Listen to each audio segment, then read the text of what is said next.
هذا رسول الله هذا حبيب الله هذا رسول الله هذا حبيب الله هذا حبيب الله هذا حبيب الله. Bismillahirrahmanirrahim. Assalamu alaykum. Hörmetli televizor görüşler. Mana bu Resulullah programımızdan 22. saniyede görüşünlerini kızgın karşı alımız. Ben Abdullah Yalğun.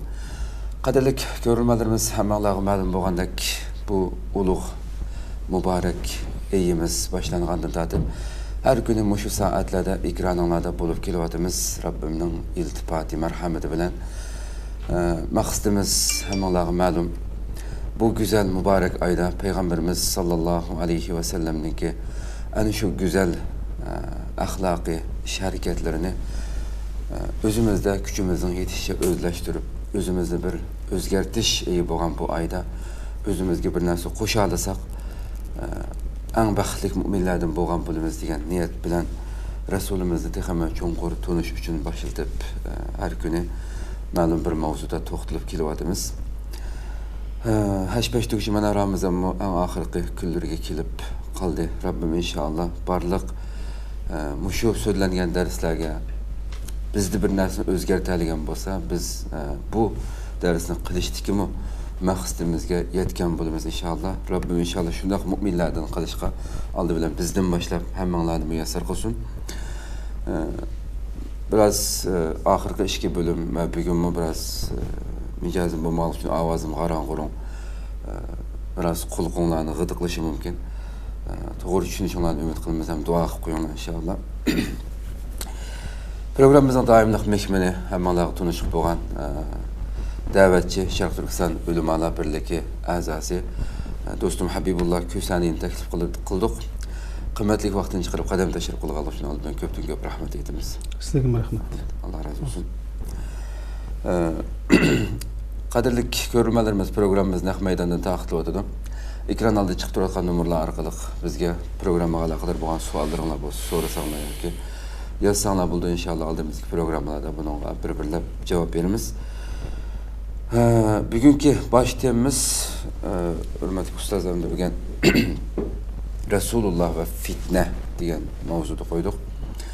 Hammamizga ma'lum, ya'ni insoniyat tarixi mavjud bo'lgan muddatcha har qanday inson yashagan yerda mayli u jamiyat musulmon jamiyati bo'lsin yoki kofirlar jamiyati bo'lsin u yerda bir qalayimqancha har xil ish chiqmaydi degan bo'lmaydi ekan. Biz musulmonlar bo'lish bilan albatta bu sohada paranglashimiz.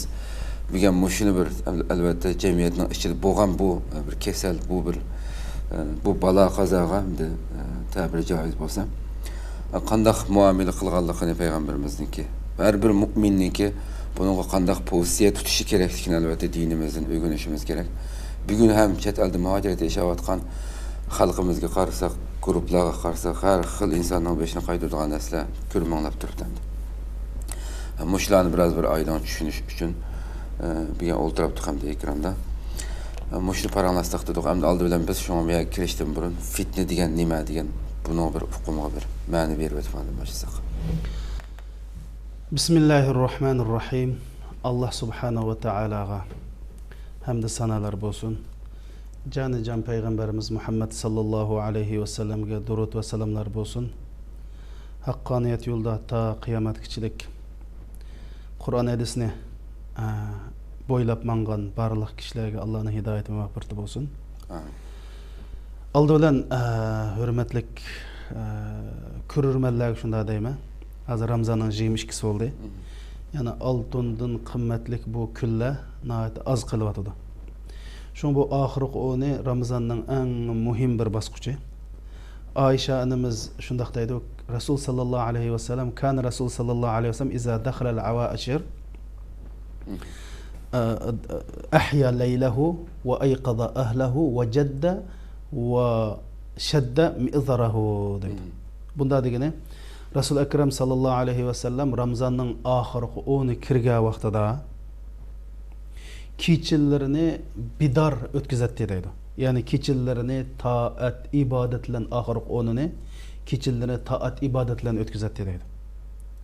Yani bütün tuluk bir ötkelsek bak yaxşı keçini bütün ibadetlen. Hiç olmasa keçinin bir 3 saatini uxlasak mı bulup mu ahırki vaktini yani taat ibadetlen ötküzüş. İkincisi eyqada ahlahu deydi. Ailesini uğdat deydi. Şunun için aile boyunca taat ibadet kılış. Ve nahayeti bek tirişip belini müstehkem iştahına bağını müstehkem bağlaydı deydi. Yani hem bir hadiste Resul-i Ekrem sallallahu aleyhi ve sellem Ramazan'ın ahirisi onun kençada başka vaxtida kösetmegen tirişçalıqını kösetdi. Şunun için kırındaşlarımızdan bu altından kıymet fırsatını ganimet bilişini. Çünkü bu ahir 10 günde Leylatul Qadr keçisi var. Oylap baksana. Leylatul Qadr hayrun min alfi şahr. Bu Qadr keçisi 1000 ay ibadet qandan afzal deydi. 1000 ay. Yani 84 yıldan afzal deydi. Yani muş 10 günün birde çokum inşallah Qadr keçisi buludu. Biz müşkülçilerde taat, ibadet, yaxşı ameller bilen dilimizdeki her xil adavet, öçmenlikini çıkarıp etip bir yaxşı, pakiz, masum insanga aylansak, bu Qadr keçisini tapsak 84 yıldan mı artık ibadet qan ecrini alamız endi. Anadaki Kur'an bu ayda nazil bolgan. Şu qatadan Peygamber Aleyhisselam şu itikabını taşlamagan. Ahir 10 günde Peygamber davamlı itikad qılatdı. Hatta ölüp ketadigan jilse 20 gün itikab qilgan. Bunu tavsiye qilman andaki sadaqatlarni köp berishni ve vatanimiz Şarkı Türkistan için zalimlerinin halak buluş için mazlumlarning qutuluş için köp dua qilib mush qattiq bir tirishib mush 10 kunni ching tutishni tavsiye qilman. Hamda bu biz Peygamber sallallahu aleyhi ve sellemninki munofiqlarga qanday muomala qildi, musulmonlarga qanday muomala qilib, oxirida mana fitna fasodlarga qanday muomala qildi degan temaga keldi o'qamdi. Chunki haqiqatan bu tema bek muhim hamda. Bu fitna fasod chunki bizningki sirtqi dushmanimiz aniq. Bu komünist Xitoy dushmanimiz aniq. Bu tarixiy an'anaviy dushmanimiz. Bugun qutulib, bugun yangmasak at yangamiz, at yangmasak o'g'in yangamiz, men yangmasam navram yangadi. Bu aniq masala. Ammo ishki dushmanlik, ishki fitna fasod mana bu bek ig'ir masala. Şunun için bu temini Ramazan'dan ahirki günlerde yurtuşumuzdaki maksat Müslümanlar maş fitne fasatının nimeligini, bunun xatirinin qandaq bir zor ekanligi, bu fitne fasat maş fitne fasaga aralashib qolgan yoki fitne fasatını tug'diganlarga keldigan dunyo oxiratlik jazoning ne kadar ashaddiligini bilib, maş fitne fasatını o'zini saqlab qolish degan temada maqsadda shu dars kirdik. Endi bu fitne fasad degan gap asli fitna degan arabcha gap. Buni Uyg'urchada masalan boshqalarga bir tuhmat chaplash uchun o'ydib chiqarilgan so'zni fitna fasad deyildi. Yoki ittifoqsizlik tug'dirish maqsadida o'ydirilgan yolg'on so'zmi fitna fasad deyildi. Ama bu arabcha so'z bu asli bu arabchasi bak muhim buning uchun. Chunki fitna degan gap arabcha gap. Buni bilib olsak nurg'un masala bo'ldi. Asli fitna degan gap arabchada fatantu zahaba deydi yoki fatantul fizza deydi. Men oltinni fitna qildim yoki kumushni fitna qildim degan gap. Oltinni o'tqa silib, sap oltin bilan zaltayni arish uchun o'tqa solganni arabchada fitna qilish deyildi. Yani sap bilan ayrish sap bilan halqi axlatni, oltin bilan zaltayni, haq bilan nahni, to'g'ri bilan xatoni ayrishni arabchada asli fitna deyildi. Bu fitnaning lug'at ma'nosi shu. Bu bak muhimchi. Yani bu fitna demak nima shu halqi fitna bilan bu lug'at ma'nosini bog'lasak nihoyatda bir yaxshi bir natijaga erisha olamiz. Endi bu fitna degan so'z arab tilida yani istimal ma'nosida imtihon, sinoq degan ma'nosi bor. Nima uchun degan chaqda fitna bo'ladi. Slaviyadalar muqaddimasida Odam alayhissalomdan tortib ta davri qiyomatgacha bu fitna bo'ladi. Bu Allohning bir qonuniyati. Lekin bu fitna nima desa, fitnaning o'zi bir imtihonsil biz uchun.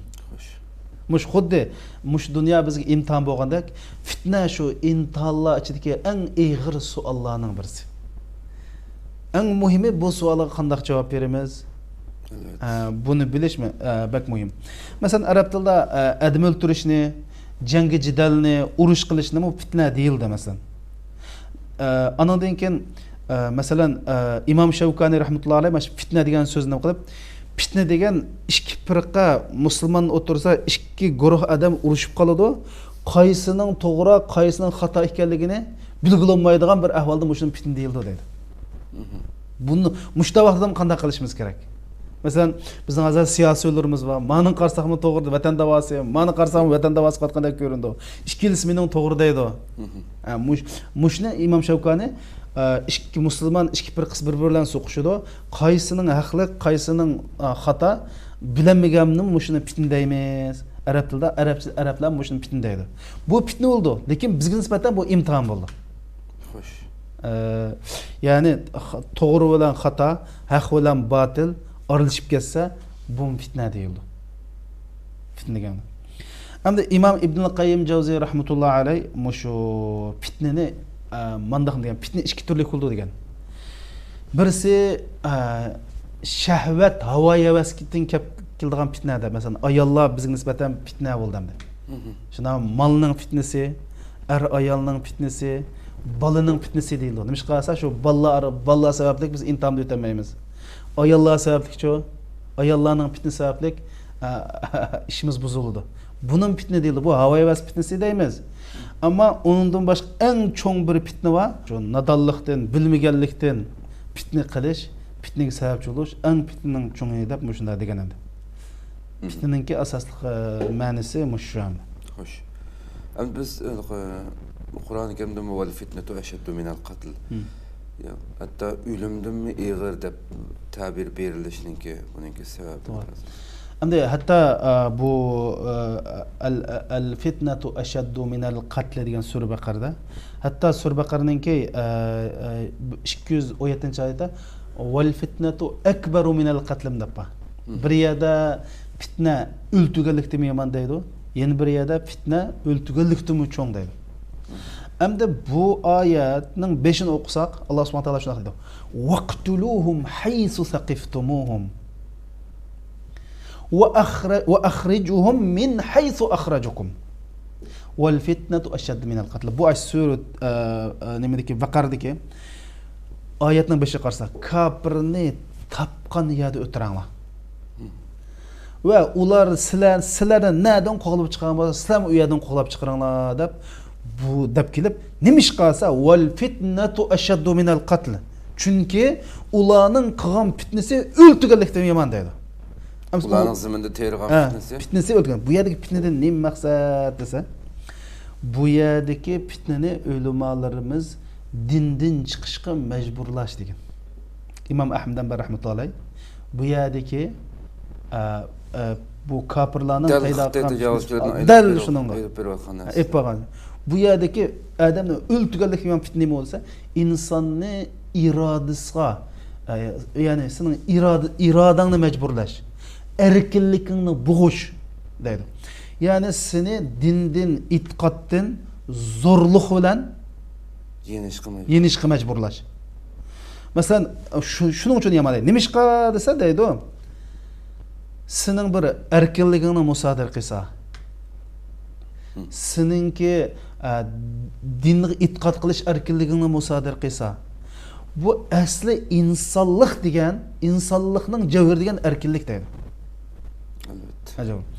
Endi bu kafirlar seni dindan yenishqa, erkinlik dindan yenish qilsa, erkinligini musodir qilsa, bu insonni o'ltirganlikdan yomon emas deydi. Inson chunki nima bilan inson? Erkinlik bilan inson. Albatta. Erkinlik insonlikning javhari deydi. Demak, sening erkinligingni musodir qilib, seninki hurligingni musodir qilib, seninki masalan fikringni musodir qilsa, ko'z qarashingni musodir qilsa, seni ya'ni bunda bo'lganlikdan shuning uchun bu yerdagi bu ish odamni o'ltirayotganlikdan yomon deydi. Yani onu öldürürken yaxşı deydi. Bir adamın erkinligini yo'q qilgandan, bir adamninki din, chunki din degandan bir insonning, masalan, islom dini biz uchun jinimiz, qinimizdan qimmatli. Agar bu din bo'lmasa biz nim qilamiz yashab? Din uchun yashaymiz, din uchun nafas olamiz, din uchun pul topamiz, din uchun pul xarjlaymiz. Şoňa bu mübarek dinimiz mana şunda insanның erkinligini, öz iradesini boğmakçı bolgan her qandaq güçni yıldızdan qomurib ötiş üçün kelgen din bu. Buna düşünsek boldu. To'g'ri, shuning deb atadi. Tapqa yerda o'ltirgandaq guylanadi. Kim desa insonlarning erkinligiga. Shuning bu yerda o'limalarimiz degancha Qur'oni Karimdagi bu fitnadan bir insonning deydi. Haq talab va siyosiy huquqini musodir qilishdan kelib chiqqan deydi. Masalan, dinga ishonish erkinligi, o'zining fikrini ifodalash erkinligi, o'zininki boshliqlarini saylash erkinligi. Mana mushunda erkinliklarni, ya'ni bir haqiqiy bir insondak bir yashash erkinligini musodir qilganlikni buni Qur'oni Karimdagi o'limdan ig'ir fitnaligini mushu deydi.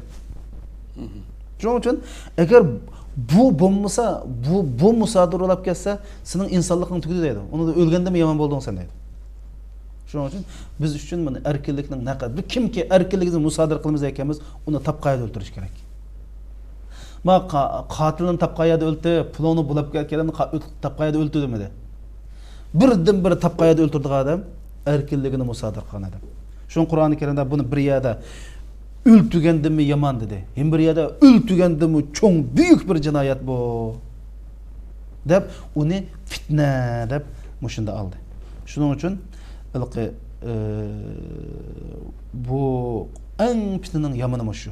Yani bu bir siyasi atalğandı. Miyadik Qur'oni Karimdagi ölümdünmü ig'ir fitna degeni bir siyasi nima, yani insonning erkinligi, hurriyati musodir qilinish. Xo'sh, hamda Rasulimiz sallallohu alayhi vasallam fitnaga qanday muomala qiladi?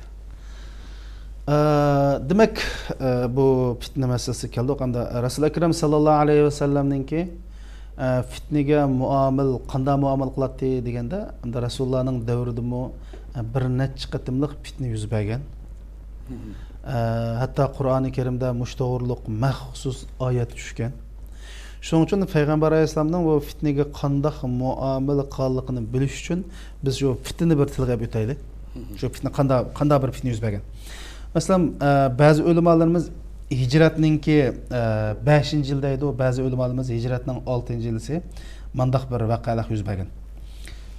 Payg'ambar alayhisolamning quliqiga Bani Mustalaq, yani bu Bani Mustalaq qabilasi, Yahudi qabilasi, Madinaning atrofida turadigan cho'ng bir qabila. Payg'ambar alayhisolam shunda bir xabar keldi, mush Bani Mustalaq ba'zi arablar bilan birlashib Madinaga hujum qildi ekan degan xabar keldi. Shundan payg'ambar sallallohu alayhi va sallam Burayda ibn Aslami radhiyallohu anhu ni bu ishning rostliqligini bilib kelish uchun yo'l soldi. Shom bu kishi berib Yahudilarninki boshlig'i bo'lgan Haris Abi Darar degan kishiningki rast deganda qo'shin to'plab, taxminan otlarni setib olib, jangga tayyorlik qilib, arablar bilan bir ittifoq qurib, Madinaga hujum qilishga tayyorlanayotganligi aniq isbotlandi. Shuni payg'ambar alayhisolam ular hujum qilishdan burun oldi bilan hujum qilish uchun Rasululloh bu urushga atlandi. Atlangan vaqtda munofiqlar burun Rasululloh bilan jihadga bunda urushga chiqmagan. Bu urushga munofiqlarmi qo'shilib oldi. Ubay ibn Sulul bilan qo'shilib, bunun qo'shilib oldi. Shun payg'ambar alayhisolam ularninki hujum qilib berib, qarasa bir Muraysi degan bir quduqning atrofiga to'plashib kelgan. Shu yerda azroq o'ltirgan bo'ldi. Azroq shuna qo'rqib qechib, shu ish tugdamdi. Endi buni Bani Mustalaq g'azvati deb ataldi yoki Bani Muraysi yoki Muraysa g'azvati deb ataldi endi. Bani Mustalaq g'azvati deyishdi maqsad shu Bani Mustalaq qabilasi bilan bo'lgan urush. Muraysa g'azvati deb atalsa, Muraysa degan bir quduqningki ismi. Urush shu joyda bo'lgan. Ham demak bu urushning jarayonini so'zlamaymiz. Shuna bu urush tugab Rasul akram sallallohu alayhi vasallam Madinaga qaytib kelmoqchi bo'ldi. O'sha qaytib kelish jarayonida bir necha fitna chiqdi. Men bugün en muhim tilga aldığım qaytib kelish yo'lida Madinaga bir kunlik yo'l qilib qolgan vaqtda, ya'ni bir chaqirim, ya'ni yo'l qilib qolgan vaqtida Payg'ambar alayhisalom dam olish tushdi. Dam olamiz deb shuni dam oldigan yerda dam oladi, dam elib shuning bilan kechisi hamda yana yo'lni davomlashtirib Madinaga kirib ketmoqchida. Ana Oysha onamiz deydi. Ana bu voqelikni Oysha onamiz o'z og'zidan bizga deb berdi. Bu voqelikni Imom Buxoriy o'zininki sahih hadislar to'plamida manda deb bayon qilgan. Oysha onamiz deydi, Payg'ambar sallallohu alayhi va sallam bir safarga chiqmoqchi bo'lsa, chek tashlaydi, ayollarning orasida chek tashlaydi deydi. Chek kimga chiqsa shu ayolni elib safarga chiqdi deydi. Bu qatimqi g'azotda mening chekim chiqib qoldi deydi. Shuna Payg'ambar alayhisalomdan birga chiqdik. Urush bo'ldi. Biz urush tugdi. Shu bilan urushdan qaytib Madinaga oz qolgan vaqtida u yerda dam oldik. Shundan shu dam olib kech bo'lgan chog'da qo'zg'ildiganlik to'g'rili xabar keldi deydi. Shunda men mang'aydab shundaq menishdan burun bir taras sundurib olay deb taras sunduqni bordim deydi.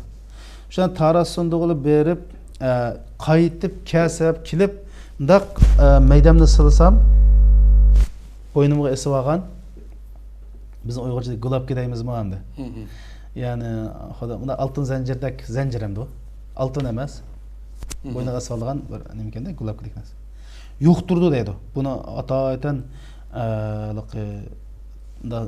tizilgan zanjir ekanda u.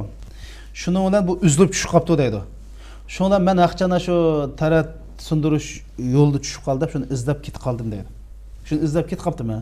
Shun bu izlab nim qilish jarayonida bizga vaqt o'tib ketdi deydi. Shuni uni men tep kasam karvon ketib qopti deydi. Chunki Oysha onamiz nima bir tugining ustiga qo'yilgan havdaj deb qo'ydi. Uyda kichik uyda ekamdi. Bizning Uyg'urcha bir ism bor unutilib qoldi buni nimaning g'arib sinamning kinosida chiqamdi, yoki Aman-Nisa xonning kinosida chiqamdi. Yo'q. Buni Uyg'urcha bir ism bor unutilib qoldim. Tugin ustiga qo'yib peshi sildigandek uyda ekamdi. Shunla men asli buningga chiqmangdi ekanda, chunki bu chaqda hijob oyat nozil bo'lgan vaqt ekan. U chaqda ular shuni men o'ltirgan havdajini tugin ustiga eliblam qo'yibdi dedi. Nima ish qilsam, men u chaqda bir kichik qiz oldim. Ta o chaqda men bir samirim ketmagan. Yenik bo'lganlikdan ali his qilmayman. Ham kech so'g'anlikdan o. Voy mangdab aqchandab an ep ketib qopti dedi. Shuni qarsam hech kim yo'q. Aqchanni bir yerga berib, men bo'lmagan ekan qaytib keladi deb, ash o'zimdan ja kelib o'ltirib, mugdak besib uxlab qopdim deydi. Karvon ketdi. Oysha onamiz u yerda qanday qildi desa, yolg'iz qolib qoldi. Chunki deganda nima deydi Oysham? Bu chaqda ayollar noyat yengil to'xtaydi. Unda samirmagan nima ish qilsa biz shu jambaq jonni saqlab qolg'ichik bir narsa to'xtaydi. Innama ya'kulnal ulaqata min at-ta'am. Bir qancha luqma jon saqlab qolg'ak tamoq yeydiq. Unda bo'lgandan keyin uni ko'tagan vaqtida men unisiga bir 14-13 yoshlik bir qiz bola, u uxmayli ketib qopti dedi. Shundan u Payg'ambar alayhisalomningki bir shu vaqtdagi bir qoida bo'yicha askarning oldida razvedka qilgan bir necha odamni avat etdi-da unda chaqda. Askarning keyniga bir necha bir odamni qo'yib qo'ydi ekan. Unda tushib qolgan, shunda qilib qolgan odam bo'lib qolsa, epmanglar. Shuningga Safvan ibn Muattal degan eng taqvo, eng esil bir sahabini bu ishga mas'ul qildi ekan. Shu bilan bu odam chuqum qo'shinning keynidan yarim kun yoki 3-4 soat keyinda mangib keldi ekanda hamda. Shundan kes deydi. Shu bilan bu Safvan ibn Muattal mush askarning oqsab ishlari bilan mas'ul deydi. Shundan bu odam kechisi minib shunda tanitqanda kelsa deydi. Men tug'aya kelib meni ko'rib bunda qarshi bir qar odam tug'an. Shundan meni ko'rib tunib oldi deydi. Chunki Oyshaning o'zjadlar yuzini uch qo'yib uxlab etkanda, meni ko'rib tunidi. Chunki mening hijob farz bo'lishdan burun meni tuniti bu odam deydi. Tuniblam inna lillahi va inna ilayhi roji'un deb ketdi deydi. Inna lillahi va inna roji'un deb shuni bilan undan boshqa bir eg'izim gapimda men asta yuzimni etib oldim deydi Oyshanimiz. Shu bilan men bir eg'izim gapimda men inna lillahi va inna ilayhi roji'un degan gapdan boshqa anglab baxmadim bu odam deydi. Tugin akil tugin men chukurpadi. Öz yirak tutup durdu. Çıkırıp şoňlan üzi sal jirak berip turdy. Men şoň tögüge mindim dedi. Şuna tögüni haydap maňdyk. Maňyp şoňlan biz karwanga ýetişip aldyk. Kaçansa taz gün çuşula diýen wagtda karwanga ýetişip aldyk. Ola taz, hawa taz kızıgan çağda takriben azık vakit saat 10-11 vakitla bolgan çağda karwanga ýetişdik dedi. Oğlum bir damalda turtken. Endi bu şu Ayşe anamızdan Safvan'ı muattal kilovatkan tuncu kögüne Ubey ibn Sulul. Ubey ibn Salul Ubey ibn Sulul tuncu körüplam. Münafıklarning katta işi. Tuncu ma işkisi çataq deplam şu tuncu gapni şu qildi dedi.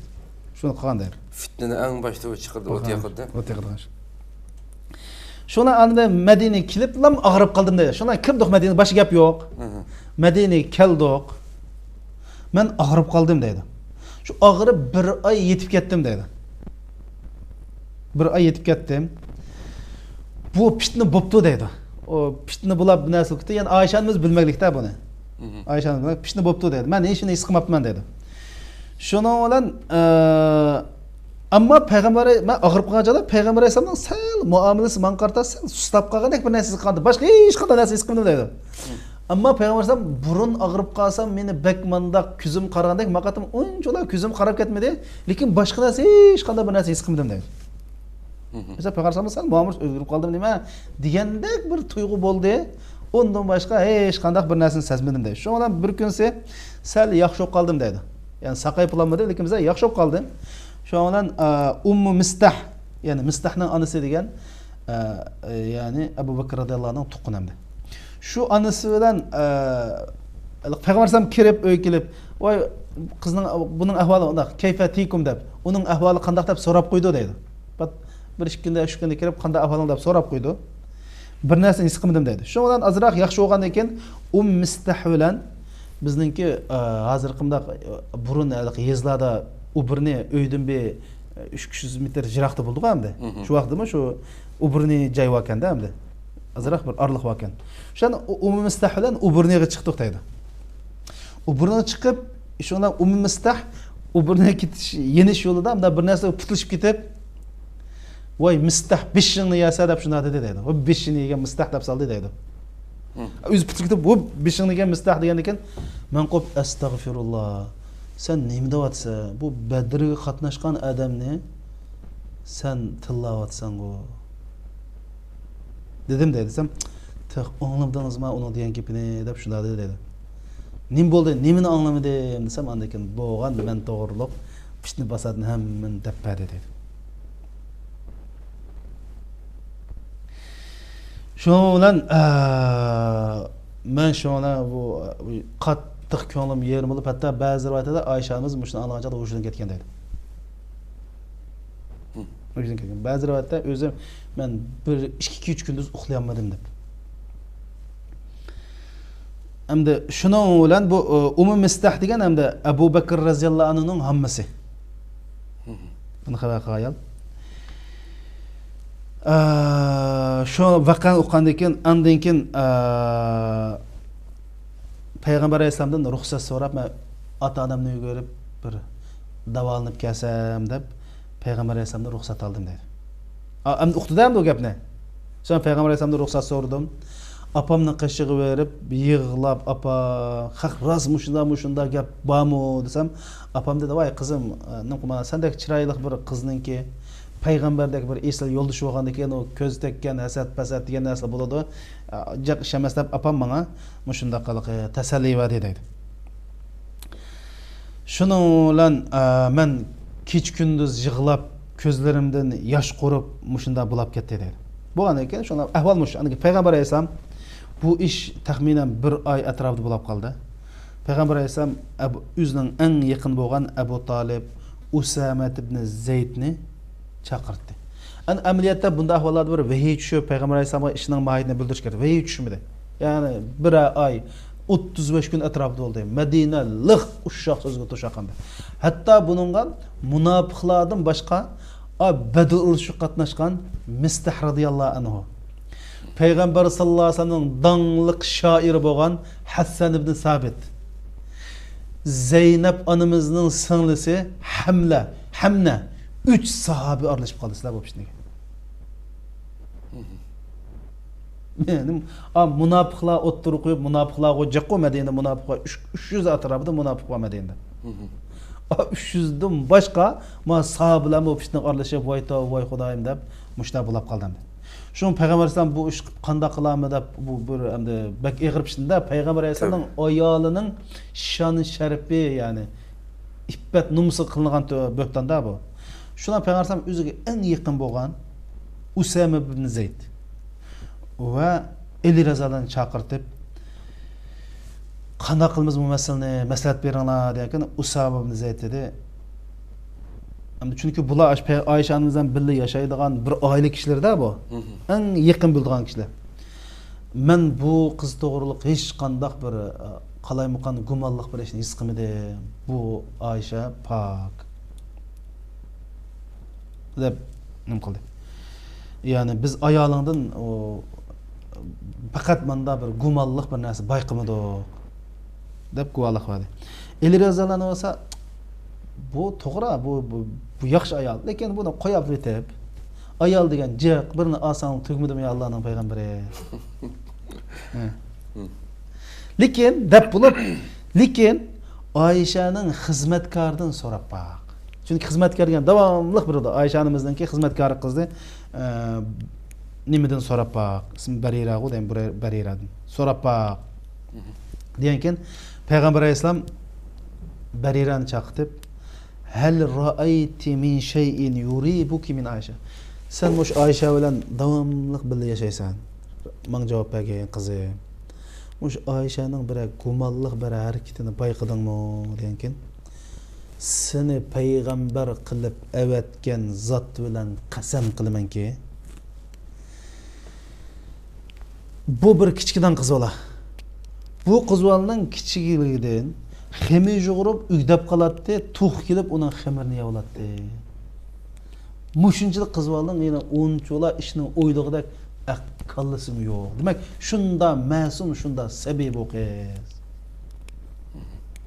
Deb buna samimiy guvohlik berdi. Belki Peygamber Aleyhisselam'ın asas cihetten Peygamber Aleyhisselam özüm işnetdi hamdi. Lekin insanda Peygamber Aleyhisselam. İşarayna Peygamberinin insanlığını bilsek oldu. Hatta özüm bir qatım Ayşe annemize soraydı bu. Hazır kildi uyaga. Yani Peygamber Aleyhisselam insan. Çünkü ko'nglik asbas bir narsa tushmasa ondan bundan so'ramaydi. So'rab bilgandan keyin shuna Peygamber Aleyhisselam ungacha ma Ubay ibn Sululna aytibak aziyat qilib ketdi zadi. Voy, bu optu, andaqkan asli burun ikkisi bitishib olgankan, burun chatag'i olgan degandek tuhmatni aytib ketdi. Shuna Peygamber Aleyhisselam ma Ubay ibn Sululning og'zini kim jimiqtirdi? Sabilni yig'ib, ma u bak men aziyat qildi ma ba'zi odamlar. Mani bir og'zini bir yug'ishtirgan odam yo'qmi dedi. Degandan keyin bu mening oilamni, sharafimni tuhmat qilyapti-da, ma bu xatarlik. Degan kun shuna bilan nima qo'pab ansarlardan Sa'd ibn Muaz qo'pab Ya Rasulullah sang aziyat. Chunki bu Peygamber ismin demidi-da buning. Agar sangmash qattiq aziyat bir bo'lgan odam Aws qabilasidan bo'lsa, chunki Madinada ikki qabila yashaydi, Aws Khazraj deb. O Muaz ibn Sa'd ibn Muaz Aws qabilasidan. Ya Rasulullah, agar Aws qabilasidan bo'lsa, men kallasini olmaguningki. Agar Khazraj qabilasidan bo'lsa-mi, uning kallasini olaman dedi. Debdi shuna bilan Sa'd ibn Ubada Khazrajdan bo'lsa kallasini ololmaysa, bu yerda qabilavozlik sal qo'zg'alib qoldi. A pishtini qo'ysa, ma pishtini. A pishtini, ma pishtini. Shuna pishtini sabab bo'ldi-chu. Tamam. Shu bilan bu yerda san Khazrajlik, men Awsda bu ikkisini o'ttirsizlar, urush bosh tas qoldi ikki qabilani o'ttirsizlar, urush bo'lib ketdi. Payg'ambar sollallohu alayhi vasallam Yaman bu ishni besiqtirib oldi. Besiqtirib olib shunaqat Payg'ambar sollallohu alayhi vasallam Ayşe annemizni qishiq kirdi. Kirib Ayşe annemiz yig'lab ko'zimdan bir hatto yoshimni tugab ketdi dedi. Shun bir kunsi Payg'ambar alayhisalom kirib yani Payg'ambar alayhisalom taxminan dedim-ku 1 oy 35 kun atrofida vahim ekanmidi. Shunda demak agar yag'an payg'ambar bo'lsa, o'sha o'zil to'qvas bo'ldi-da, dastlabda oyatni men to'qib bilan tugas bo'ldi g'ashayna. Yeni payg'ambarlik chiqib turdi meshadan. Shuncha ulab pishni bosat, Payg'ambar alayhisalomning ko'ngli nihoyat parishon, Oysha onamizning yig'lab. Şunun bilan Ayşe anamızın qishiga kirdi. Kirib, ey Ayşe, siz to'g'riliq menda hozir gaplar bor. Agar pok bo'lsangiz, chuqum Alloh pokligingizni isbotlaydi. Agar hamda insonchilikda bir xatolik o'tgan bo'lsa, xatolik o'tgan inson tövbe qilsa, Alloh tövbesini kechiradi. Degandan keyin Ayşe anamiz gipildir tugdimi Allohning payg'ambari deb o yig'laydigan yig'amni tugab ketgan dedi. Deb shonan dada senga qilindi. Abu Bakr dada sizga qilsa, deb dadam bu payg'ambar alayhisolamning oldida men nima deyman deb gap qo'limi dedi. Men payg'ambar alayhisolamning dedi. Shu opamga opa sizga qiling desam, opamni unda payg'ambar alayhisolamga nima deymiz biz deb opamga jim turdi dedi. Şonan men dedim, men taxamda bir kichik qiz bola. Men agar men Qur'onni jiq o'qimayman, jiq o'qib bilanmadim, Ayşe anamizning degan gapi. Men o'zim kichik, Qur'onni jiq o'qib, jiq binasini bilmayman. Ko'chada mushta gap bulab, silimo mush gapga azroq bir ishinib qolganda qilsizlar. Men o'zimni pok desam, men alhamdulillah pok. Sizlar balkim ishonmasligim mumkin. Agar men gunoh o'tkazdim deb e'tirof qilsam, Alloh bilan qasamki men pok, ishonishinglar mumkin. Shuning uchun men Yusuf alayhisalom degandek fasabrun jamil vallohul musta'an demakdan boshqa gapim yo'q. Eng go'zal shaklda sabr qilaman, menga Alloh yordam qildi deb turman, deblam jim turib oldim dedi Ayşe anamiz. Yani demek çoğunu bu gap bo'pti. Bu gap bo'lgandan keyin sizlar azroq ko'nglingiz bir narsa tushibdi. Voy men gunohkor desam, voy gunohkor deb ishnim qilsizlar hozir. Voy men pok deb, vallahi men pok. Ishonmasinglar mumkin. Shuning uchun men bu ishni Allohga qo'ydim. Yusuf alayhisolamning so'zi fasabrun jamil. Go'zal sabr qilaman, Allohga mushdab deb mushna deyman dedim dedi. Shundan payg'ambar alayhisolam shunda qub bo'lib g'achchida o'ltirib qoldi dedi. O'ltirib bu chaqda qish vaqti ekanda. Hatto mushish Ramazonning oxir so'z bergan. Ramazonning oxirida. Payg'ambar sallallohu alayhi vasallamning pishonlaridan mojandak terlar to'kilishga boshladi dedi. O'zi shunda xuddi ig'ir bir yuk otib qo'ygandek mushno pastlab mushno olib ketadi. Ha, vahiy kelibdi deb bildik uchun vahiy kelganda ashla bo'ladi dedi. Ash qish vaqti o'sim talab xuddi beshit bir odamni besib atgandek mushundoq igilib mushno olib ketadi dedi. Ha, vahiy kelibdi deb bildik. Shuna payg'ambar sallallohu singayam bo'lib mushno qo'lni mushno tiyab mushno turib oldi dedi. Shon bilan birdamdekin abshiri ya Ayşe Ayşe xushbasharat edin. Sizga sizning pokligingiz to'g'riliq Alloh subhanahu va taolo oyat nozil qildi, payg'ambar sallam kuldi dedi. Kulganlikdan men bir narsani his qildim. Shuni Ayşe nim debdi. Shundan Ayşening onasi voy qupung Rasululloh rahmatdan degandan keyin Rasululloh qo'pmayman men. Meni Rasululloh poklamadi, Alloh pokladi. Allah wala ahmudu. Maytat demişler. Bize maytat payg'ambar sallam hamda qidavatida wala ahmadu illalloh huvallazi anzala bi barati. Mening pokligimning haqida oyat tushgan. Oyat nozil qilgan Alloh subhanahu taolo hamd aytaman. Deb shu bilan Qur'oni Karimdagi mesela wallazi innallazina ja'u bil ifki usbatun minkum la tahsabuhu sharran lakum bal huwa khayrun lakum. Yani muşu töhmetni, muş fitini ep kelgan bo'lsa, sizlarning ichingizda bir guruh deydi. Mana shuning uchun muşu bizliqi davomli Xitoy dushmanlari deymiz, ammo har qanday bir siyosatchi o'zining ichki datalashni bir taraf qilmay turib va ichki mushundaq datalashni bir taraf qilish qobiliyatiga va san'atiga ega bo'lmay turib dushman qarshi turmaydi. Buni har qanday bir qo'mondan bilish kerak. Şunama şundan nim dedi. Bu usbatu sizlarning ichinglar. Ammo bu ishni siz yomon deb o'ylab qolmanglar. Bal huwa khayrul lakum. Balki bu ish yaxshilik va nima qilsa mishada bir amaliy dars bo'ldi. Kimning yaxshi, kimning yomon, hatto musulmonlarning o'zining qandoqligini bilib qoladigan bir imtihon bo'ldi. Demak, mush haqda taxminan 15-16 oyat nozil bo'ldi. Bu oyatni o'qib tafsir qilsak bak vaqt uzun ketadi. Shu musulmonlar o'zi mana shu Nur surasidagi 11-oyatdan 20-oyat o'qisa bu vaqalik tafsili deyilgan. Xo'sh.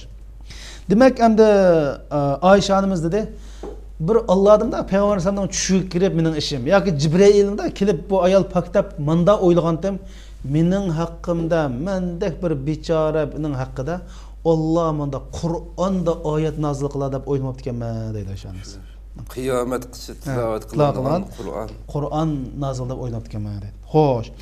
Endi bu yerda qisqartib desak, demak Payg'ambar alayhisolamninki bir safar jarayonida ayol to'g'riliq fitna fasod. Ya'ni bu fitna fasod kichik gap emas. Ayolini, Payg'ambar alayhisolamning ayolini zina bilan tuhmat qilindi. Bu bo'sh gap emas. Payg'ambar alayhisolam bu davlatning raisi. Ham eng poklikni tashabbus qilayotgan bir payg'ambar. Zina haram. Hatta bunda Payg'ambar alayhisolamda xalqning xotiniga yomon niyat bilan qarsang haram deyotgan payg'ambar bu. Xalqning xotiniga tikilib yomon niyat bilan qarsang ko'z zinasi qilgan bo'lsa, deyotgan payg'ambarning ayolidamdi. Bu ayolini zina bilan mandaq bir tuhmat qilishi bu ajoyib xatarlik endi. Shuning bu fitna zodi Madinani zilzilga solgan endi. Payg'ambar alayhisolam mushu fitni qarta qandaq pozitsiyada bo'lgan, qanday muomala qilgan deb so'ralganda mushadan javob bersak bo'ladi. Birinchisi o'ylab baqsa. Payg'ambar alayhisolamning bu fitnadiga birinchi qilgan muomalasi o'zini qattiq tutib olgan. Fitna jarayonida insonlar o'zini tutib olish. Chunki sizlar fitna bo'lganda kelam nurg'un insonlar qilib hammadan kapshig'il tegidi. Fitnaga benzin qo'shiladi. Rasulullohning birinchi o'zini tutib olganligini nadim bilamiz desa, bir oygacha Oyisha onamizga bir g'ing qilib boqmadi Payg'ambar alayhisolam. Chunki fitnaning asosliq temisi, fitnaningki yadrosi Oyisha onamiz. Bilamiz emasmi? Ikkinchisi Safvan. İkisidan birisiga maaş qandaroq deb boqib. Shu Oyisha onamiz bir oygacha shu ummi mustahdim bilmasa, bu ishni bilmadi. Payg'ambar bir eg'iz menda gap bo'tadi. Siz nima deb nega olgandingiz, nima ish qilgandingiz, bu to'g'riliq bir eg'iz gap boqmadi. Shuning uchun bu o'zini tutib olish va darhol inkas qaytarmoqchilik. Voy, nima bo'lib ketdi bu ishtab chapanni salib sadi bu iliq pishniga taxim ulg'aytganlik.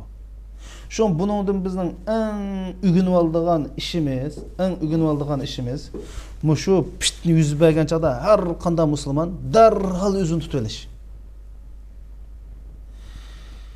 İkincisi, muşunda Peygamber qanday qildi? Piştni muşunda bo'lgan çağda, ikincisi Ali radhiyallohu anhu Usama radhiyallohu anhu chaqirib akilib bir masalani. Yana maş piştni qanday betaraf qilmaysiz deb bir guruh tashkilladi.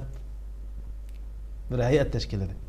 Bu hayatga eng yaqin odamlarni, o'zining eng yaqin ishonchlik ahvolni tigidim biladigan odamlarni akilib qana qildi, maslahat so'radi.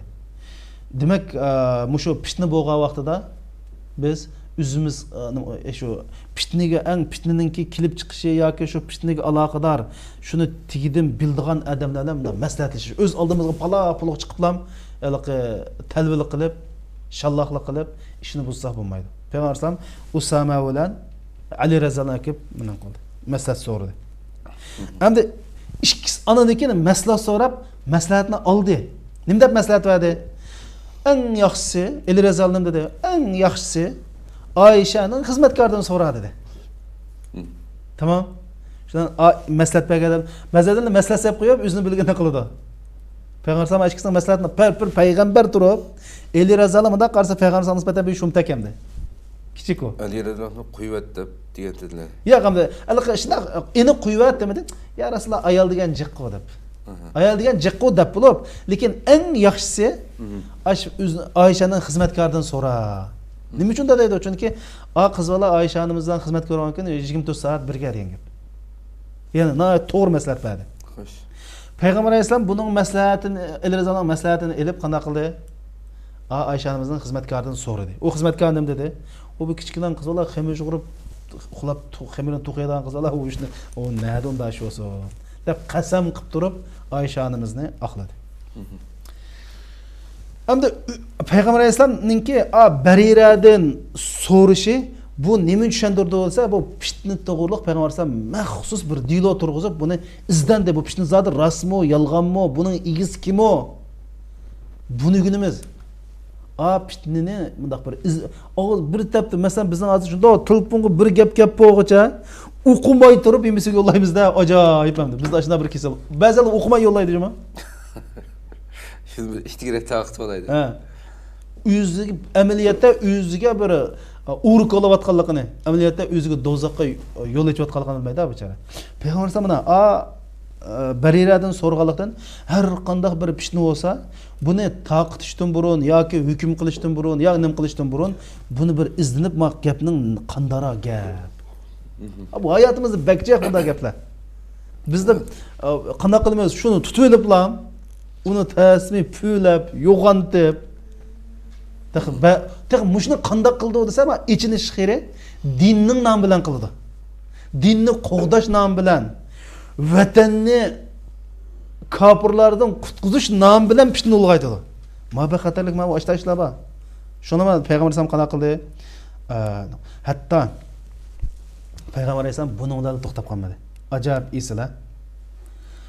Zeynep anamızın qishig'i bor. Yani Ayşe anamızın kundishi hamdi. Yani Payg'ambar alayhisolamning yana bir ayoli. Bu Uyg'urchada kunda, Arabcha darair deyildi, bu Uyg'urchada kundashlar deyildi. Chunki bir odam ikki xotnos bir-biridan kunlaydi emasmi?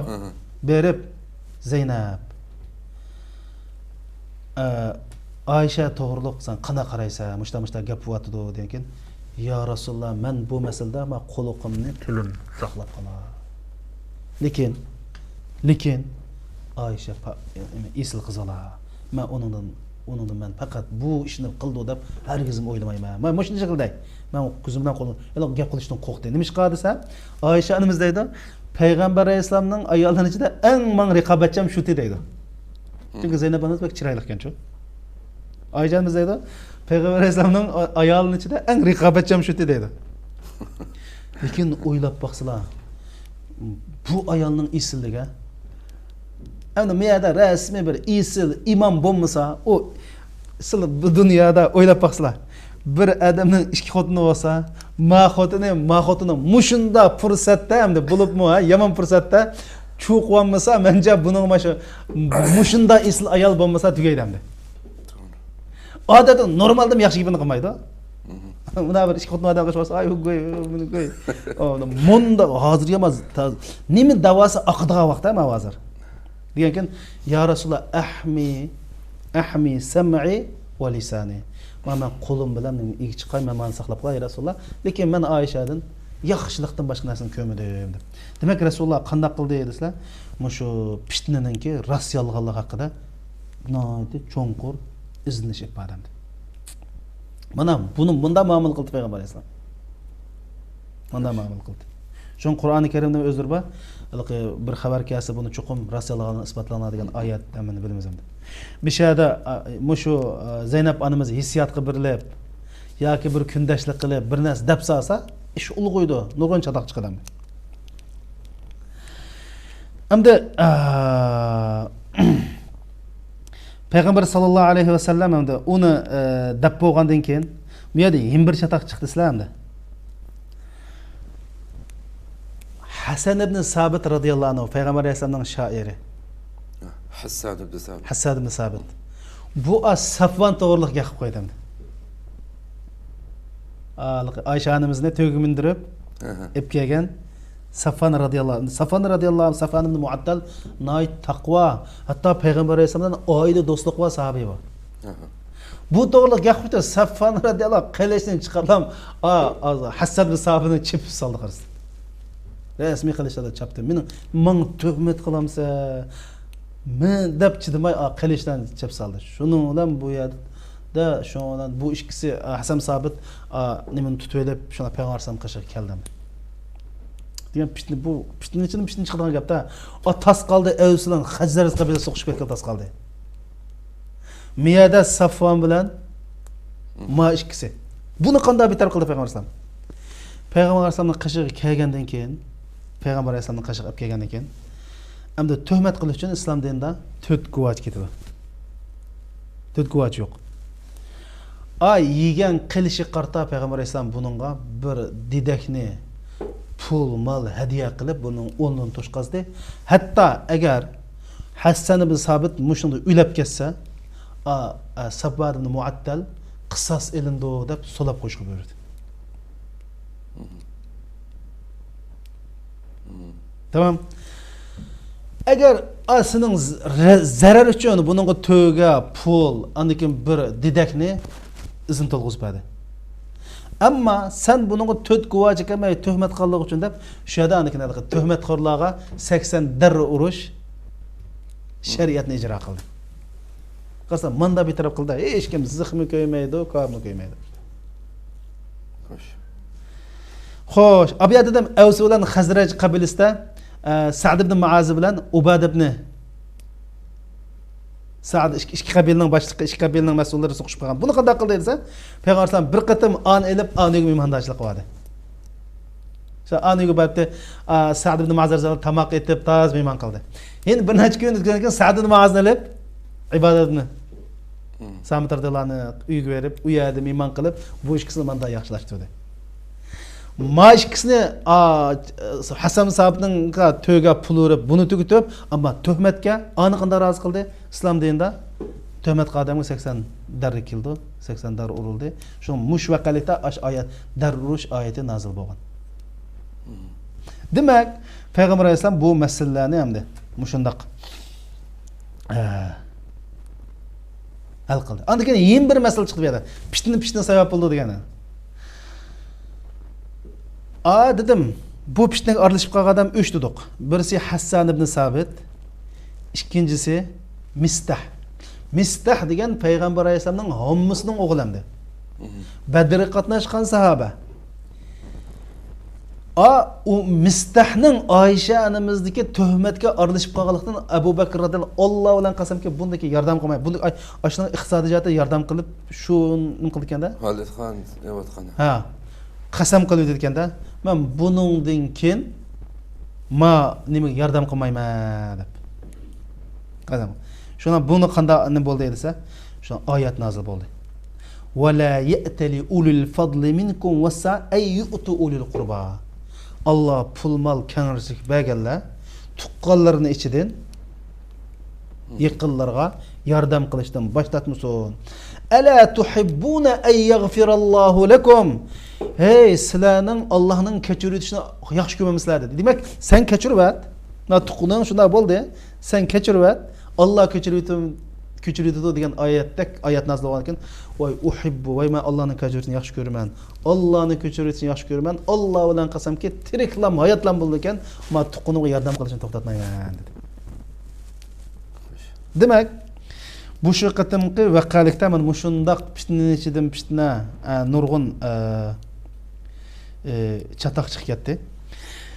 Andan keyin mishada meni eng ta'sirlantirgan yana bir ish bor.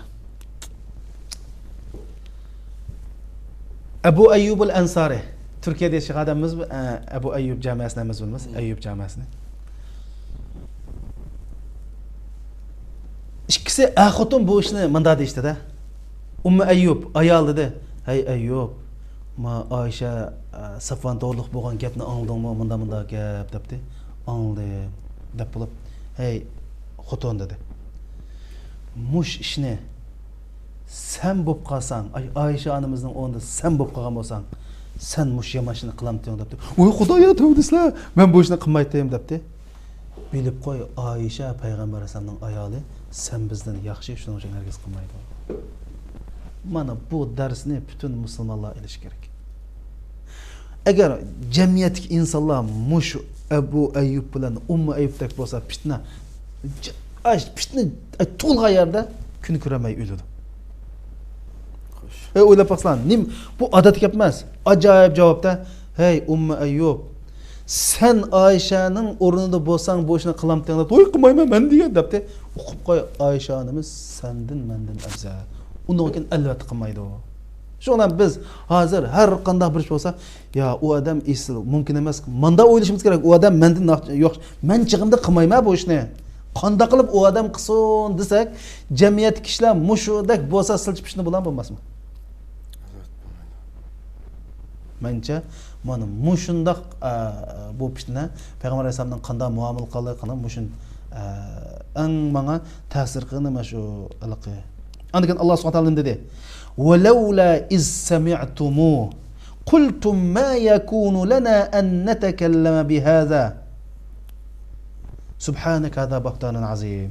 Sen anglagan haman bu haqda bizning gap qilishimiz loyiq emas. Bu nimada bo'xton deb mana diyamidinglar. Allah bundaq bo'xton deb, iliq pishnoz nurg'un adam yejib turdi-chu. Hatta masalan qaddashmismi? Pishni pasati qarshi turmaydi nurg'un odamlar. Bu yer deydi sen tumay ma uchiq bo'xton deb aniq danglar buni bu iliq pishni pasat bo'xton yag'an yo'doq so'zlar bo'lsa deydi.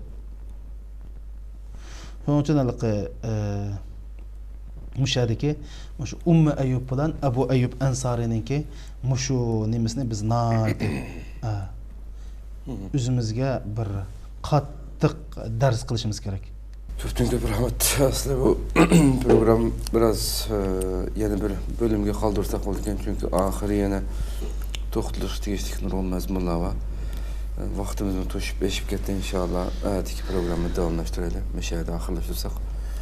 Chunki intayin muhim qadrlik ko'rganlarimiz deyimizin bu masalalarga bir fitne degan gap boshdan biroz so'zlab o'tildi hamda.